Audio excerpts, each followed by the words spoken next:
Excuse me. Yo, what's good, YouTube? It's your boy, Xworkhard. Hey, I got another little video for you, you know what I'm saying? We're only gonna watch a little bit of this video. Hey, make sure y'all go hit the follow button, y'all go subscribe, y'all go hit the like button on this video. Let's get to 10 likes, you know what I'm saying? 10 likes. If you here right now, you watching, like I said, let's get to 10 likes. We're watching a video on how rich people became rich. So pay close attention, you know what I mean? You might find some of this helpful and some tips to you. So let's get in the video. Sir, is this your Ferrari? Oh my God, not one of y'all those little Instagram people. Real quick, man. I got a channel with 21 million followers. I've interviewed 48 billionaires in the last 5 years. I'm interviewing Arthur Blank tomorrow. Could I get 30 seconds with you? You said you do an interview on Arthur Blank tomorrow? Yes, sir. Oh, that's what's up. What's up? What line of business were you in? I became rich being a business owner. So you're an entrepreneur? Yes, I am. How long have you been a business owner? For about 20-something years, but I have to go Real quick, over these 20 years, what was the most amount of money you made in a single year? $5 million. You said $5 million? Yes, Real quick. Oh man, 10 million. $10 million. Yeah. It's a lot of money. It's a lot of money. It really is.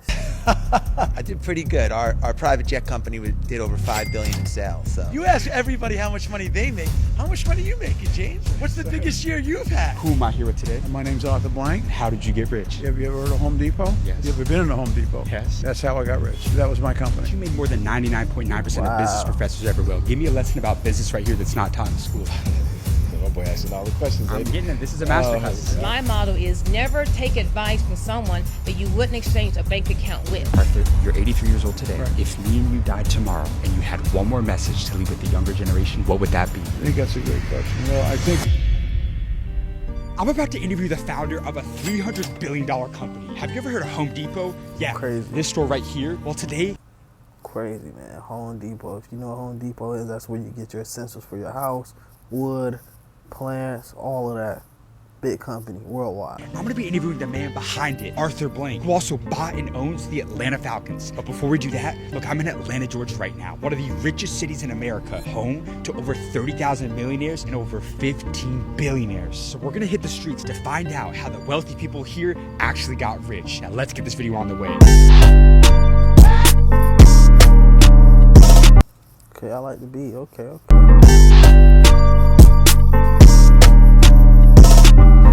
Excuse me, sir. Question for you. No, how did you get rich? I'm trying to find my car. Real quick, I got a channel with 21 million followers. I started in Texas. I've interviewed 48 billionaires in the last 5 years. We're interviewing a big billionaire tomorrow. I'm good. Any advice to the younger generation? Excuse me, sir. Question for you. How did you get rich? With a face like this, do you have to ask? Nah, man, hey, real quick, man. So I grew a channel to 21 million followers. I interview billionaires and billionaires all over the world to help. Can I get 1 minute with you? Excuse me, sir. Question for you. Yeah. How old were you when you became a millionaire? What? How old were you when you became a... Excuse me, sir. Question. Dang, they just like dubbing them off and stuff like that, man. I'm like, but you know, you pay to get those big tips from them, for real. You can't get that information for free, you know what I'm saying? But it's valuable though, so y'all pay attention. For you. How old were you when you became a millionaire? Thank you. Real quick, sir. I have a channel with 21 million followers. I've interviewed 48 billionaires in the last 5 years. Became a millionaire. Nah, real quick, sir. I'm interviewing Arthur Blank tomorrow. I have a channel with 21 million followers. I go all over the world interviewing successful people to help the younger generation. Could I get a minute with you? All right, man, have a good one. Look, man, as you can see, man, look, we're out here in Buckhead Village, the richest area in all of Atlanta. And the wealthy people out here do not want to give us the time of day. But look, little do they know, man, I'm interviewing the richest person out here, man, Arthur Blank. So if he can do it, then I bet I can get some of these other people to stop and give us a minute of their time. Let's go see who we can find. We got a Ferrari right here. Exactly. Excuse me, sir. Is this your Ferrari? Oh my God, not one of y'all those little No, Instagram man. people. Real quick, man. I got a channel with 21 million followers. I've interviewed 48 billionaires in the last 5 years. I'm interviewing Arthur Blank tomorrow. Could I get 30 seconds with you? You said you do an interview on Arthur Blank tomorrow? Yes, sir. Oh, that's what's up. What's up? What line of business were you in? Serial entrepreneur. Yeah, you gotta start with that, man. They ain't gonna go for let me get in here. You gotta say Arthur Blank, man, at this point. What was your main company? Real estate, Real 49 estate. luxury townhomes, home care agency, all of that. So do you think it's important to focus on concentrating on one thing or diversification? Diversification. for Why is sure. that? Because you never know if something's got a hard stop, you might need to put energy in something. See what I'm talking about? It's that jit beat. I'm telling y'all, bro. Pay attention, bro. Just speaking facts. Into that, come back into it, and you cultivate everything. I just bought maximize profit. I just bought my first piece of commercial real estate 2 weeks ago. Oh, congratulations! Right in the middle of Ohio State University. Yeah, congratulations. So what's the best piece of real estate people should be looking to buy in today's world? Multifamily homes. Why is that? Because you're gonna get more money, more bang for your buck. Yeah? Yeah. How old are you now? I'm 45. 45 years old. Yeah. Did you have people that doubted you in the business world? Of course, man. They doubt you every day. I was an NBA sports agent. I did that at a high clip. I was doubted at that too, but I was successful at it. What's your name? I don't want to tell that. Yeah, it's so fine. It's cool. But let me ask you, so did you come from a rich family growing up? No, underprivileged for sure. Yeah. So what was your turning point to financial freedom? What was that moment early on for you? I mean, I played basketball. Yeah? Got a scholarship for free, played professional, so I did all that. Took my money and jumped into business. So What was the lowest point that you had to overcome? adversity. You know, when you're somewhere trying to start a business, and you're trying to get out here and hustle and grind, and like you said, people doubting you, you got to be strong. It's a saying that says, we're not Yep, facts. here to play dream drift. We got hard work to do and heavy load. But he had his talents helped him boost his career too, and he went the right way. You know what I'm saying? So pay close attention. Any basketball players pay close attention. He was a sport agent. He went to business and stuff like that. He played basketball in college, professional. He used that money to invest in himself to make more money. To live, shun out the struggle, face it as God's gift. Be strong, be strong. That's be strong. game right there. So you do believe in God, though? Yeah, for sure. Who is your God? Jesus Christ. How did you know Jesus was real? A lot of people are afraid to say that too, and I commend you for.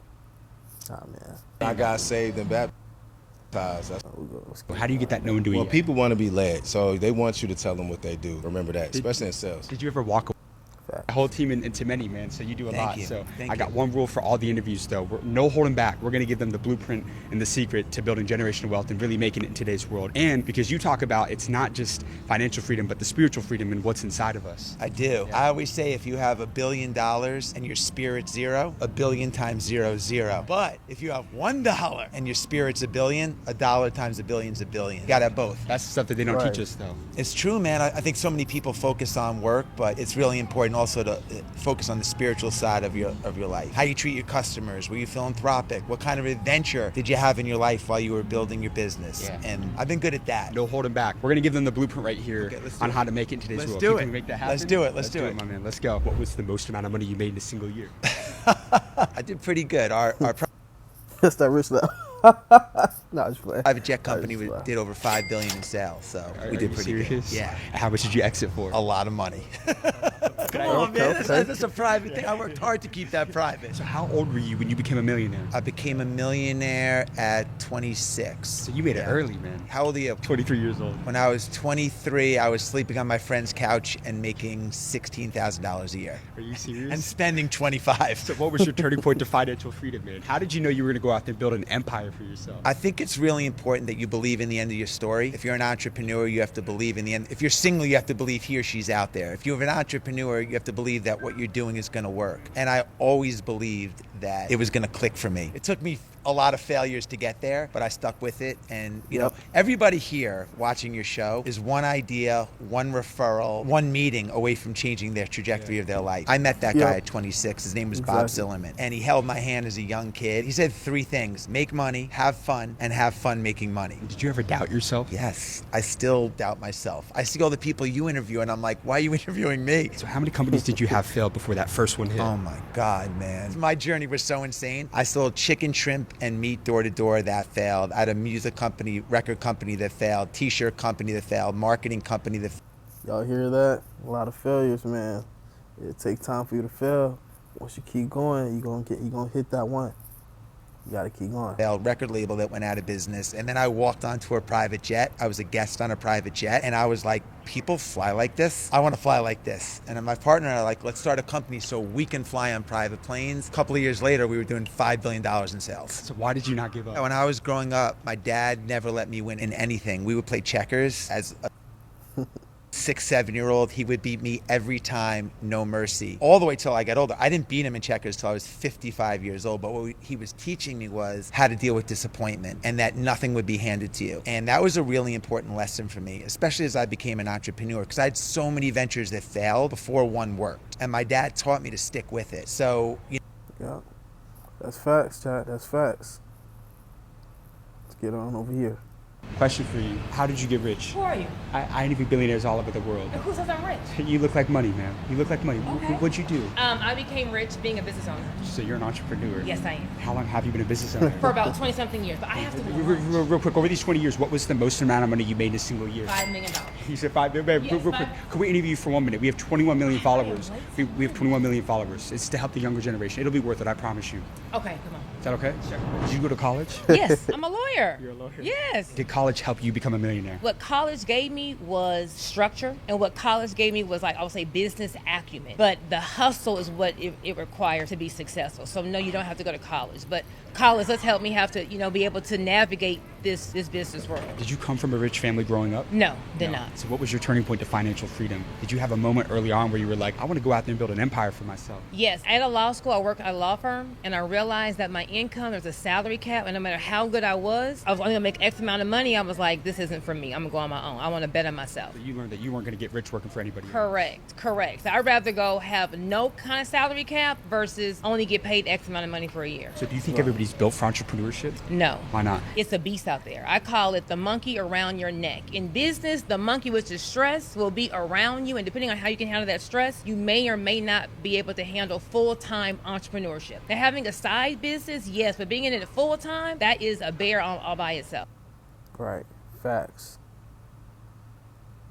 No, I came from nothing. I mean, mom and dad, brother, we lived in a single one-bedroom apartment. My mother and father slept on a pull-out little sofa thing in the foyer. My brother and I shared the bedroom. We had, just one bathroom. You didn't come from a tremendous amount of wealth. How did your upbringing shape the way that you think about money and risk? Yeah, I think that's a great question. Well, I think my upbringing was based on a set of values that were instilled in me by, my mother and father. My mother had an expression, you do the right things for the right reasons and live with the consequences. At 36 years old, you were fired from your job. Did you have people that doubted you or thought you were crazy when you started Home Depot? Absolutely. That's a great question, Jim. The first couple of years, people come into our stores and they would look at, they say, these guys are nuts, they're crazy. There's too much inventory, too many people on the floor, price levels are too low. They can't do enough volume to make all this make sense. They were telling you couldn't. They said we weren't. And so they said, just ignore these guys, they're going to go broke. In September of '81, we were in public. All of our information became open to the, to the world to see. And the volumes that we were doing were unbelievable. And people said, couldn't even believe the amount of revenue we were producing out of these first 4 stores. There you have it. And there you have it, chat. Hey, if you're here right now, make sure you hit the follow button, make sure you hit the like button. We only need 10 likes on this video. If you want another one, you know what I'm saying? Hit the subscribe button. Go follow me on all socials. Hey, your boy Xworkhard is out.